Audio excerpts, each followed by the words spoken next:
Oscar, speaking as a law enforcement specialist, I guess I could call you, having spent so much of your life in this field, when you see some of the violent attacks happening around us, as we see in the news so often, from your law enforcement background and your point of view, do you think that tougher gun controls are the answer? Do you think they could help us? And maybe explain that a little bit, your reasoning for that.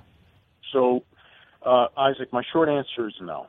I don't believe that tougher gun controls laws will help. And the reason I say this is because you have to look at some of our larger cities in our nation, which possess some of the most strict gun control laws, and we can really ask ourselves and look at empirical data that indicates that no, those laws have not helped. The problem whenever there's discussion about, that I find when there's discussion about stricter gun control, is that it almost always centers upon infringement of our Second Amendment rights, our constitutional right.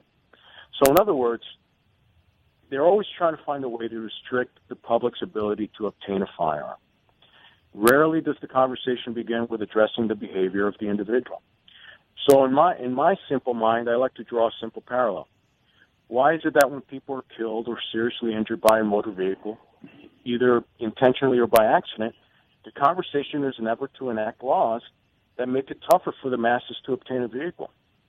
Rather, the laws that exist to prosecute and alter the behavior of the responsible individual.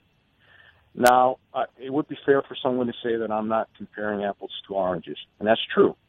But it should be noted that annually, and these are statistics that I've looked at not for a while, but just that I'm familiar with because of what I've done in my life, on average, there are annually about 35,000 deaths involving vehicles and an average of about 32,000 deaths involving firearms each year.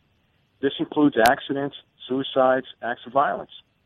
So if we're truly concerned about the results of firearms ownership, why aren't we equally concerned about vehicle ownership? I know that's an overly simplistic view, but when you look at it that way, there are actually more motor vehicle deaths annually than there are gun deaths.